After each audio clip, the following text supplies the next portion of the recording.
주택가격에 영향을 미치는 요인에 대해서 말씀을 드려보도록 하겠습니다. 주택가격을 결정하는 요인은 크게 인구수, 소득, 경제성장이죠. 금리, 이 세 가지가 이제 펀더멘털, 가장 그 근본적인 요인이라고 할 수 있고요. 학계 출산율을 생각을 해보면 갈수록 어떻습니까? 학계 출산율이 낮아지는 경향을 보이고 있어요. 세계 전체로. 왜 그렇습니까? 동아시아 인구 감소가 폭발적이라면서 어떤 특징을 갖고 있습니까? 단기간에 경제 성장한 나라들이죠. 동아시아가. 그러다 보니 어떻습니까? 단기간에 압축 성장하는 나라들일수록 인구 면에서 스트레스가 크겠죠. 중장기적으로 중국이나 일본이나 한국은 주택 수요 감소에 따르는 하락 압력이 굉장히 높아질 패러다임의 변화에 직면해 있다 이겁니다. 한국은 앞으로 2030년에는 1% 전후까지 떨어질 거라 이거예요. 대부분의 선진국 경우에는 성장률이 어떻습니까? 성장률이 이렇게 급감하고 있죠. 이렇게 경제 성장률이 둔화된다는 것은 중장기적으로 인구 감소와 더불어서 주택 수요 둔화를 의미하고 중장기적으로 주택 가격의 하방 압력이 증가하는 것을 의미를 하죠. 이게 장기적인 하락세에 있다 이거예요. 하락세인데 어떻습니까? 더 이상 하락할 여력이 없죠. 바닥권에 왔죠. 금리가 계속 하락하는 상황 속에서도 하락을 했다 이거예요. 성장률이.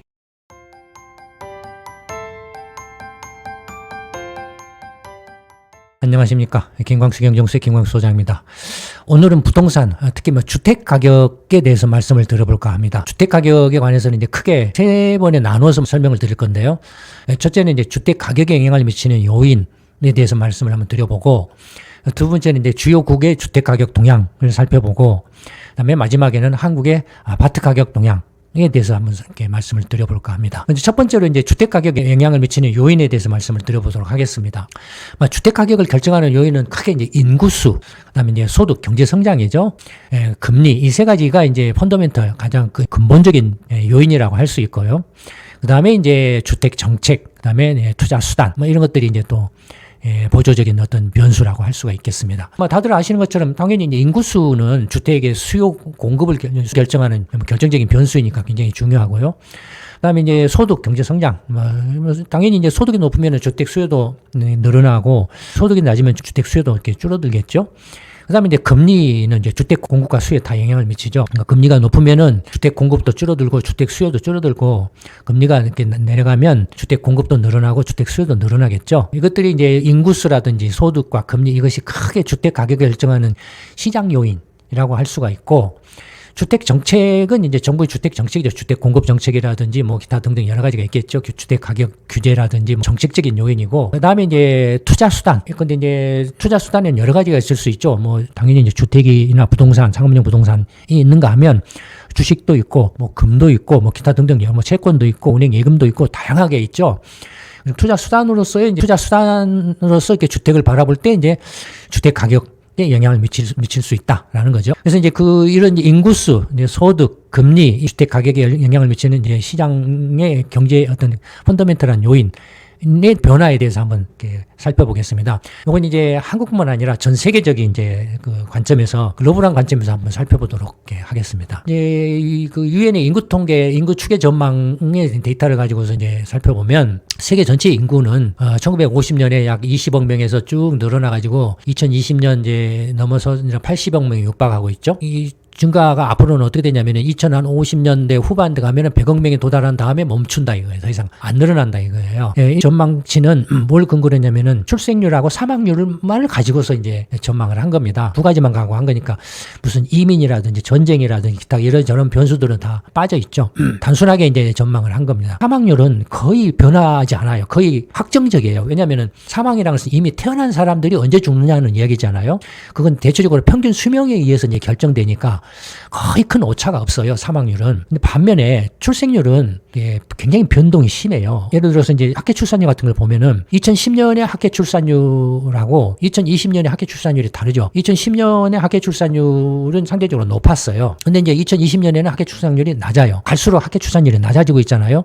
그러다 보니까 2010년 시점에서 세계 인구 전망을 했을 때는 세계 인구가 110억 명이다라고 전망을 해요. 2015년에는 이렇게 세계 인구가 105억 명에 달할 거다. 근데 지금 2024년 현재는 학계 출산율이 더 낮아져가지고 세계 인구가 이제 100억 명 정도 될 거다. 만약에 이제 2030년에 학교 출산율이 지금보다 더 낮아지면은 세계 인구가 그때는 뭐 한 95억 명으로 줄어든다. 이렇게 그런 이제 증가세가 멈출 거다. 이렇게 된다 이거예요. 실제로 그렇게 유엔의 인구 추계 전망이 그렇게 변해 왔어요. 실제로. 예, 그렇게 점점 이렇게 낮아져 왔어요. 추계 전망이.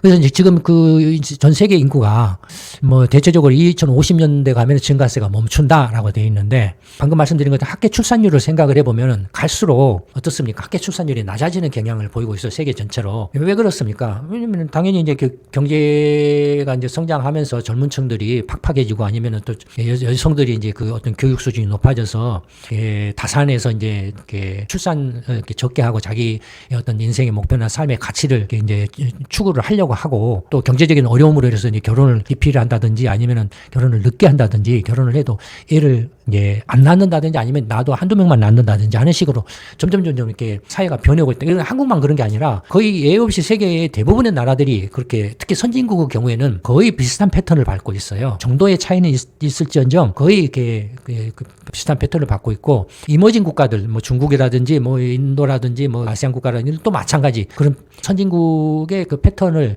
답습을 하고 있어요. 그래서 이렇게 세계 인구 전망치는 시간이 갈수록 낮아질 수밖에 없어요. 예. 근데 이제 지역별로 보면은 동아시아죠. 중국, 일본, 한국, 대만, 이 동아시아죠. 그다음에 유럽, 있고 그다음에 북미는 이제 미국, 캐나다, 멕시코. 를 포함한 북미 3개 국가를 포함한 국가죠. 크게 이제 보면은 동아시아 같은 경우는 인구가 폭발적으로 늘었다가 그래서 거의 7억 명에 달했다가 어떻습니까? 이미 고점을 찍어갖고 인구 감소 단계로 들어가고 있어요. 동아시아는. 이제 중국이라든지 일본이라든지 한국과 대만은 이미 인구 감소 단계에 들어가고 있는데 언제 어떻게 되냐면은 지금 한 16억 5천만 정도 되는데 이게 이제 2040년쯤에는 뭐 한 15억 명으로 줄어들고 2050년쯤에는 한 4억 명으로 줄어들고 다음에 이제 2070년쯤에는 12억 명으로 줄어든다. 그러니까 이 동아시아의 인구 감소가 아주 폭발적이다.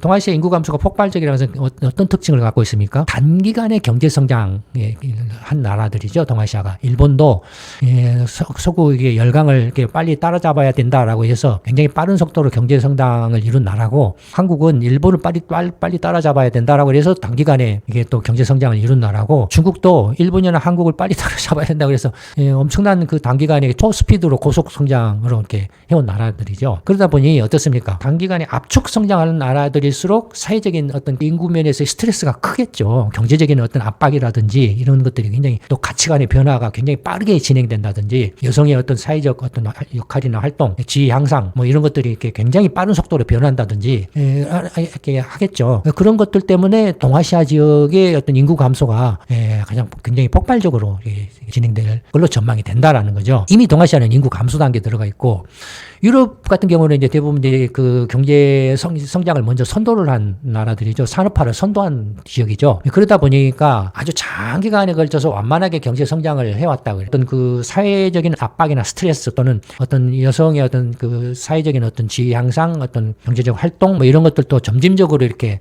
개선되어 왔고 어떤 그런 것들로 인한 어떤 인구 면에서의 압력이나 스트레스도 상대적으로 이 동아시아보다는 훨씬 적었겠죠. 그러다 보니까 이렇게 이 유럽의 인구 변화는 상당히 완만해요. 완만하게 나타나고 인구 감소도 완만하게 진행될 걸로 이렇게 전망을 하고 있다 이거예요. 그다음에 북미 지역 같은 경우는 이제 미국과 캐나다를 중심으로 해서 이제 경제 성장을 해오고 있는데 상당히 역시 그 유럽과 마찬가지로 어떤 그 경제 성장 기간도 길었고 경제 성장을 선도를 해왔고 이제 2차 세계 대전 이후에 경제 성장을 선도를 해왔고 상당히 이제 굉장히 부유한 국가 로서의 어떤 삶의 여유나 이런 것들이 굉장히 있었기 때문에 상대적으로 인구 증가가 완만하게 유지되면서도 또 이렇게 위민 같은 것도 많이 이제 이렇게 유입이 됐잖아요. 그러니까 이 속에는 이민 인구들이 포함이 되어 있죠. 그런 것들이 이제 인구 어떤 축의 전망에 있어서 완만한 증가 를 이렇게 예상을 하고 있다.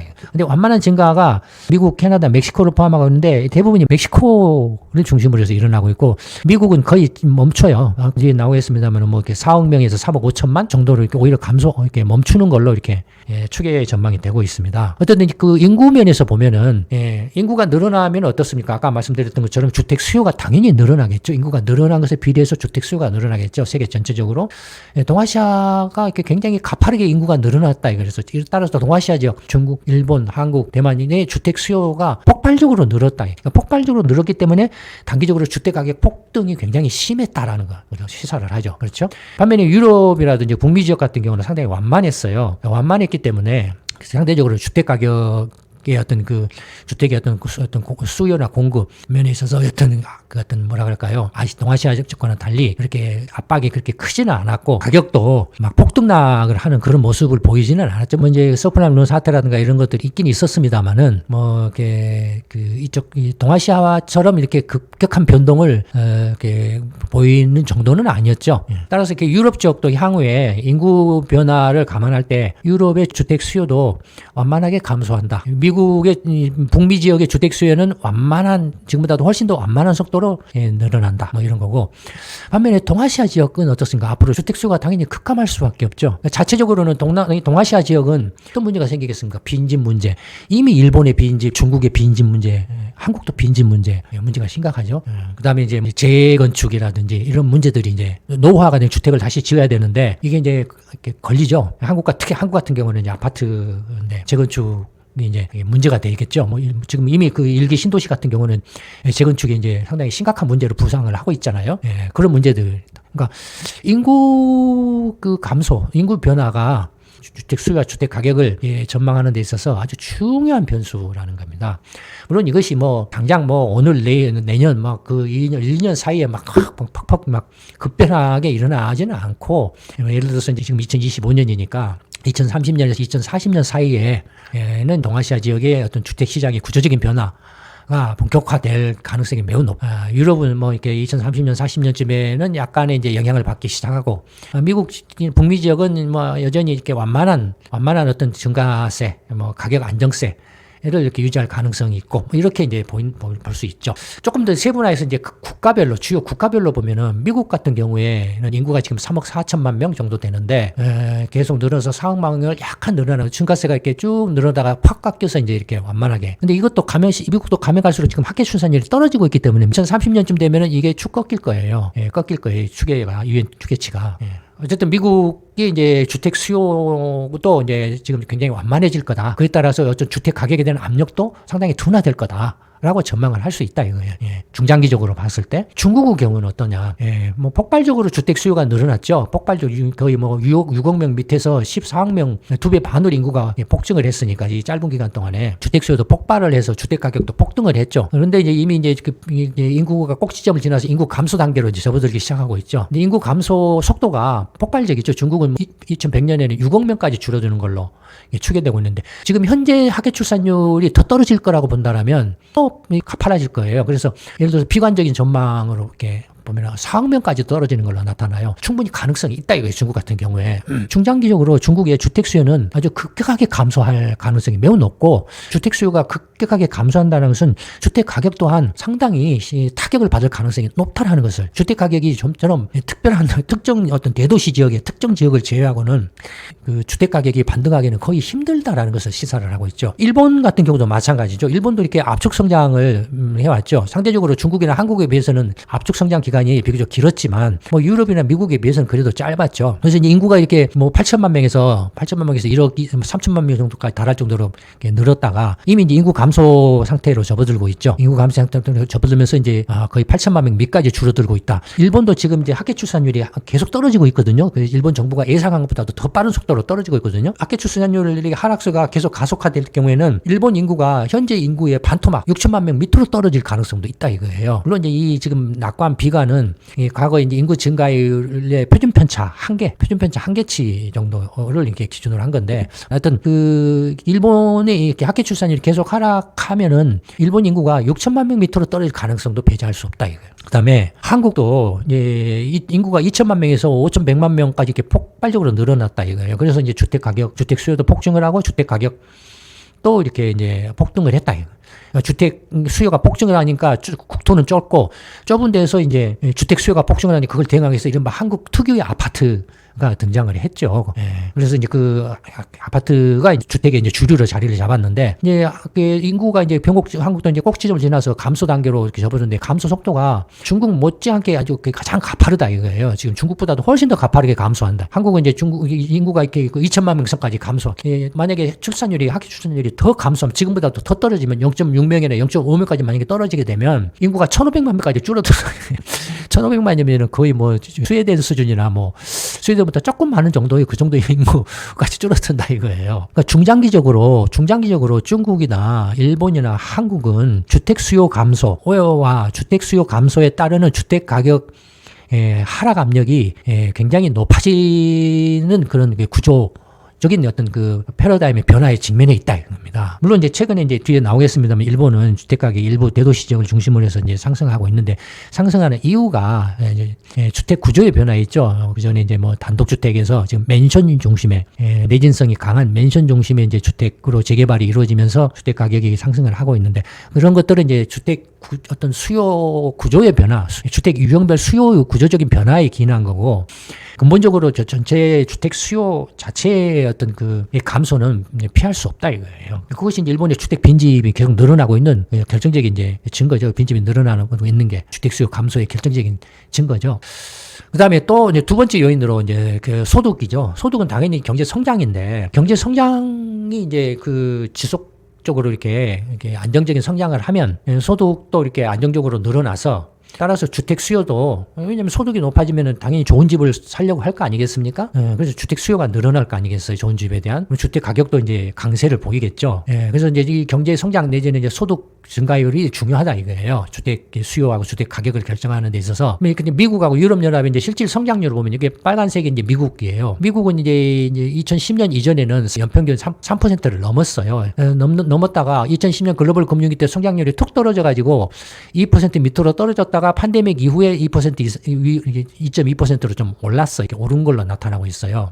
그에 비해서 이제 파란색은 유럽연합인데 유럽연합은 이제 2010년 글로벌 금융위기 때는 2%대 성장을 하다가 글로벌 금융위기 때 쭉 떨어져가지고 1% 전후까지 떨어졌다가 팬데믹 이후에는 다시 1%대로 지금 반등을 하고 있죠. 그렇지만 어쨌든 간에 미국이나 유럽연합이 실질 성장률이 지금 반감하고 있죠. 반감 내지는 감소하고 있죠. 여기에서 한 단계 쭉 떨어졌죠. 2010년 글로벌 금융위기를 계기로 해서 한 단계 뚝 떨어졌죠. 그러니까 성장률이 이렇게 이렇게 하락하고 있다, 둔화되고 있다 이거예요. 중국도 이렇게 연평균 성장률이 10년 유동평균선인데 쭉 10%까지 달했다가 2010년에 위에 주르륵 미끄러지고 있죠. 그래서 지금은 이제 5%선까지 떨어지고 있는데 앞으로는 뭐 이 3%, 2%까지 떨어질 거라 이거 2030년 전후로 해서 3% 전까지 떨어질 가능성이 매우 높다 이거예요. 중국도. 성장률이 둔화된다라는 것은 뭡니까? 당연히 소득 증가율도 둔화된다라는 걸 의미하지 않겠습니까?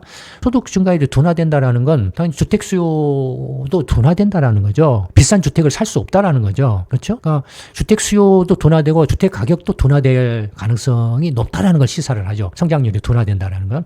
일본의 실질 성장률은 다들 아시는 것처럼 이제 거품 붕괴 1990년에 거품 붕괴 등에서 주르륵 성장률이 떨어져가지고 거의 3%대 성장률을 유지했던 것이 쭉 떨어져가지고 2000년 이후에는 1% 미만 으로 이렇게 쭉 떨어졌죠.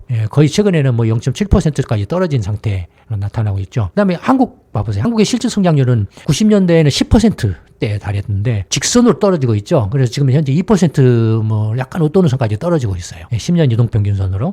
한국은 앞으로 2030년에는 1% 전후까지 떨어질 거라 이거예요. 이처럼 미국이나 유럽이나 중국이나 일본이나 한국, 세계 대부분의 선진국의 경우에는 성장률이 어떻습니까? 급격하게 둔화되고 있죠. 성장률이. 툭 떨어지거나 성장률이 이렇게 급감하고 있죠. 이렇게 경제 성장률이 둔화된다는 것은 중장기적으로 역시 아까 인구 감소와 더불어서 이게 주택 수요 둔화를 의미하고 중장기적으로 주택 가격의 하방 압력이 증가하는 것을 의미를 하죠. 그렇죠? 그런가 하면은 이건 실질 GDP 성장률로 이렇게 평가를 한 건데 잠재 성장력을 가지고서 이제 잠재 성장은 이전 동영상에서 설명을 해드렸죠. 실질 GDP 성장률에다가 재정수 적자, 흑자 비율, 그다음에 금리를 다 더한 거죠. 예를 들어서 현재 미국의 GDP 성장률이 지금 2%, 2.3%다 하면은 이게 미국 경제 가계하고 기업들 스스로의 힘에 의해서 2.3%를 달성한 건 아니잖아요. 어떻게 해서 2.3%입니까? 미국 연방정부의 재정 적자가 마이너스 6% 6%예요. 마이너스 6%를 재정적자 6% 상태에서 2.3% 성장률 달성한 거하고 재정적자가 0%인 상태에서 2.3% 달성한 거는 다르죠. 잠재 성장률 자체가 다르죠. 그렇죠? 그 다음에 실질 성장률 2.3%인데 금리가 3%인 경우하고 금리가 5%인 경우에 2.3%하고는 다르죠. 금리가 5%일 때 2.3% 성장률을 달성한 것은 이 높은 금리에서도 2.3%를 달성을 한 건데 3%라는 낮은 금리에서 2.3%밖에 달성을 못했다 하면 어느 쪽에서 경제의 성장의 잠재력이 큽니까? 당연히 금리가 5%인 경우에 2.3% 달성한 경우가 잠재력이 더 크죠. 그렇죠? 그래서 그런 단순히 실질 성장률, GDP 성장률뿐만 아니라 재정 수지 비율하고 금리까지를 다 반영해서 평가한 잠재 성장력으로서 평가를 해보면 미국의 잠재 성장력은 이미 2010년을 기점으로 해서 마이너스예요. 마이너스 1%대예요. 그러니까 미국은 연방 정부가 빚을 내서 이렇게 경제를 부양하지 않으면 떠받치지 않으면은 마이너스로 떨어져요. 마이너스로. 그다음에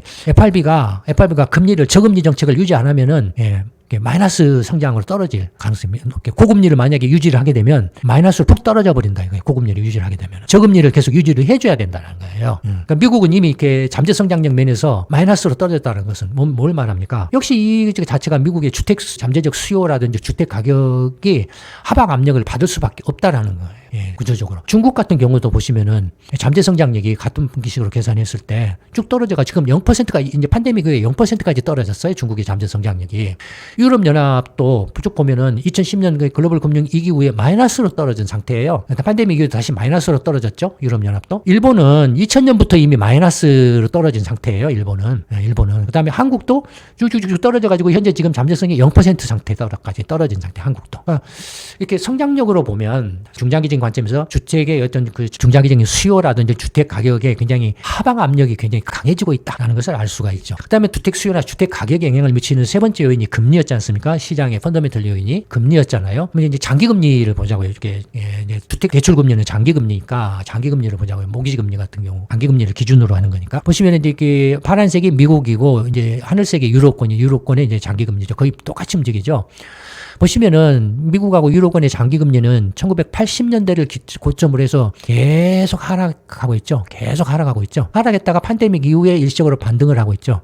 이게 장기적인 하락세에 있다 이거예요. 하락세인데 어떻습니까? 만약에 이제 이 일시적인 반등이지만 이렇게 더 이상 하락할 여력이 없죠. 바닥권에 왔죠. 금리가 계속 하락하는 상황 속에서도 이렇게 성장률이 이렇게 하락을 했다 이거예요. 성장률이.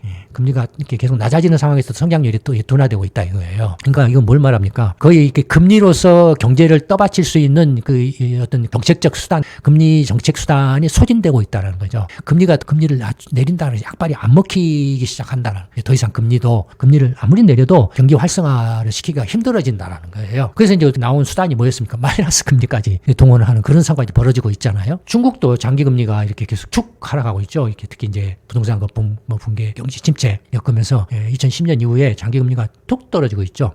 일본도 장기 금리가 이제 부동산 거품이 붕괴된 1990년을 고점을 해서 주르륵 미끄러져 가지고 심지어는 마이너스까지 떨어졌다가 최근에 일시적으로 반등을 하고 있는 그런 모습이죠. 한국도 이거는 기본적으로는 일본도 장기금리가 이제 있고 한국도 지금 장기금리가 쭉 하락했다가 팬데믹에 일시적으로 반등한 그 모습이죠. 이제 장기금리 반등한 것은 이거 다 뭡니까? 인플레 때문에 그렇죠. 인플레 때문에 인플레가라는 것은 이렇게 일종의 이제 화폐 가치 하락을 말하죠.